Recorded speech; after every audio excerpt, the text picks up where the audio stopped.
This is the 10 Second Edition News with Anne Fulham.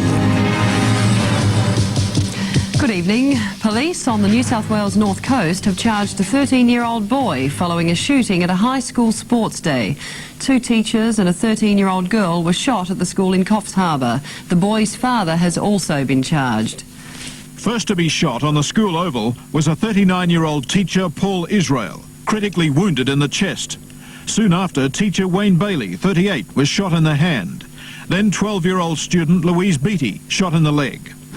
Police say the 13-year-old boy was suspended this morning from the Orara High School and allege he returned 2 hours later with the rifle and 12 bullets hidden under clothing. The weapon was a lever-action .22 rifle. It's believed 5 shots were fired. As stunned students dispersed, sent home early, detectives pieced together what had happened. They allege the teenager fired the first wounding shot from a distance of 100 metres, then walked closer to the crowded sports field, firing as he went. The fall of the rounds that we have found, the spent rounds, yes, indicates that he was firing into the crowd as he walked. Another schoolboy tackled the gun-toting teenager and disarmed him. It all happened without warning. A parent watching on saw a teacher suddenly drop to the ground. The next thing, he just went down in front of me. I thought he was just joking because the kid's mucking around. The shooting comes only 2 months after a 15-year-old student shot himself dead in front of his class at nearby Kempsey. After today's shooting, police charged the 13-year-old with 3 counts of wounding with intent to murder. Bail wasn't applied for in the children's court.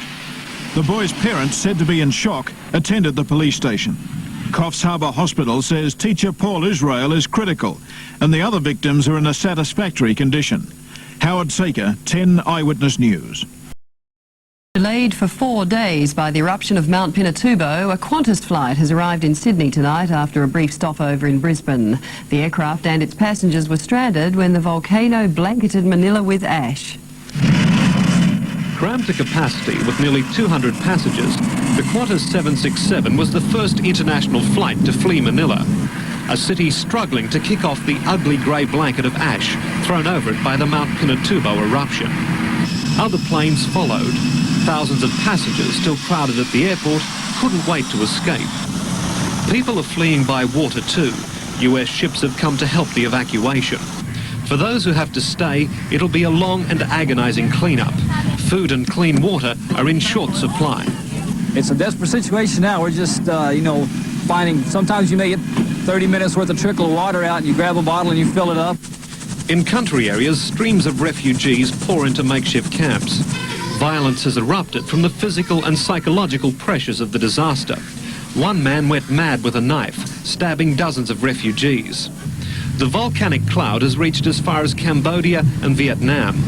First-hand tales of horror of the disaster tonight reached Australia as the Qantas passengers came home safely. Well, we were a little bit frightened when our hotel was rolling around in the volcanoes. It was a bit nerve-wracking a couple of nights, but after the first, Saturday and Sunday, it was fine.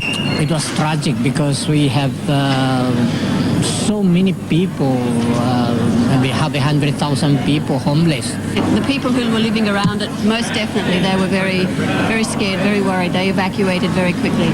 Well, it's great to be here after, several days of waiting, the apprehension that we never make it. Tony Biancotti, 10 Eyewitness News. Prime Minister Bob Hawke has called a special caucus meeting for Friday to explain his Cabinet's decision to ban mining at Coronation Hill. The move is an attempt to meet pro-mining sections of the caucus head-on. Mr Hawke's described the mining ban as a special case.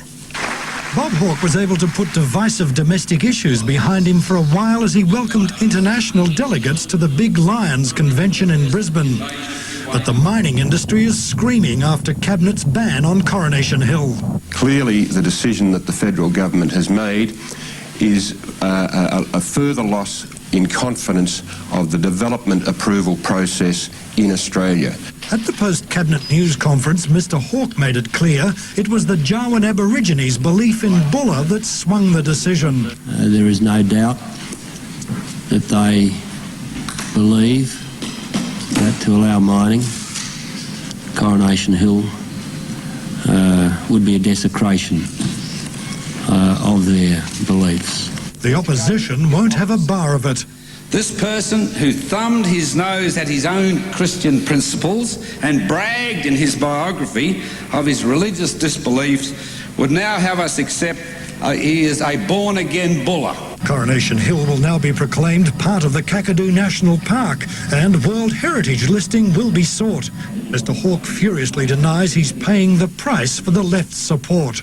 I repudiate that sort of nonsense for the despicable sort of crap that it is. Cabinet sources say a majority of ministers, 12-8, were for mining to go ahead. Only the need to prop up Mr Hawke's leadership led to the decision. But the decision has kept faith with the Aborigines and with the Green movement. And that's the way that it should be. You just shouldn't have mines in your dual national parks, and it's a good decision. And 200 gave Mr Hawke a hero's welcome when he opened the new electorate office of one of his key supporters, MP Con Shaka in Brisbane. Despite his reception in this marginal Labor electorate, the fact remains in more than 8 years of Hawke government, never has a cabinet discussion leaked like this latest one. A sure sign of bitter divisions continuing at the highest levels of government. Paul Bongiorno, 10 Eyewitness News. After the break, Robert Gottliebson with all the day's news in finance, and the football team whose sponsors are upsetting the players' wives. Australian television stations lost nearly $81 million last financial year, according to the Australian Broadcasting Tribunal. Here's the Business Review Weekly's Robert Gottliebson. The Australian Broadcasting Tribunal's annual report reveals the horror that television and radio stations have been through during the last year. The 7, 9 and 10 networks enjoyed higher revenue, but their interest and program costs skyrocketed to cause the $81 million loss. Each of the channels reacted differently to its problem.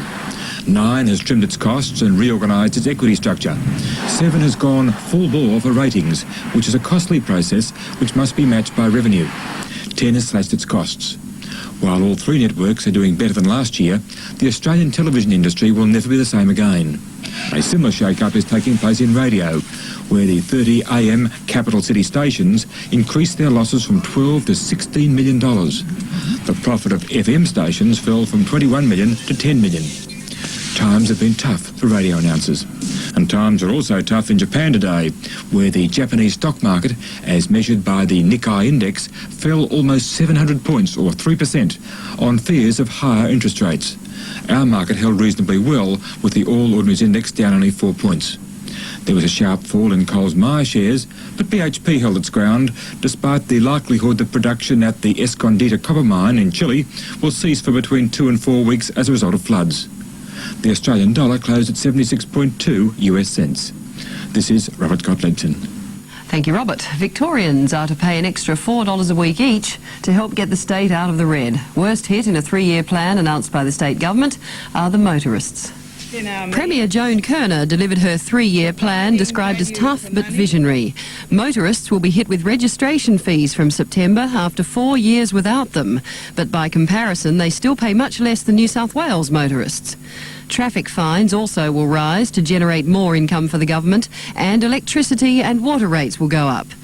To boost business activity, their electricity tariffs will be frozen until next year, and payroll tax relief means 75% of companies will now pay less tax.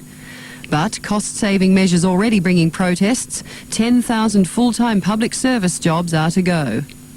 There was no action on Australia's waterfront today. Major ports closed by workers on a 24-hour strike, and they won't be back until 7:30 in the morning. They're angry over the Industrial Relations Commission's rejection of the $12 a week pay deal worked out with Prime Minister Hawke. Employers said the strike was bloody-minded, and the unions are setting a bad example. And spare a thought for Adelaide train commuters. Tomorrow will be the 11th consecutive day without services because of a strike by rail workers. It's over changes to security on the railways. A plastics recycling plant, claimed to be the most advanced in the world, opened today on the New South Wales-Victorian border. It will reprocess millions of soft drink bottles every year. Plastics giant ACI spent $5 million on the plant. It can recycle 60 million soft drink bottles a year, 30% of the Australian market. The bottles are chipped, cleaned, then turned into pellets, as close as we'll get to the original raw materials. ACI has been stockpiling soft drink bottles for a number of years, but it will also be running campaigns in the community to promote recycling, to make sure the supply continues and increases. As the market grows and the recycling systems are put in place, we fully expect to be bringing material right across the country. The recycled PET will be made into plastic containers or exported to be turned into carpet.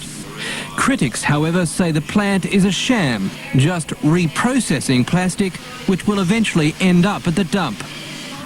In the United States, recycled PET is now being used to remake soft drink bottles. And while health regulations won't allow it here, ACI hopes that will change. Then the experts say one bottle could be recycled up to 100 times. Guy Bevilacqua, 10 Eyewitness News. Now, in business news of a very different sort, the Williamstown Football Club in Victoria has upset the wives and girlfriends of the players. It's accepted sponsorship from a local brothel. The roar of approval for the Williamstown Premiers has been matched by the howl of protest over a sponsorship deal with a local brothel. So as they withdrew, the small struggling Williamstown United stepped in, accepting not only the deal but also the flack. Well, I certainly didn't expect this to happen. As I said, it was purely as a responsible community gesture, so as hopefully we could be accepted into the community as a business, just like anybody else.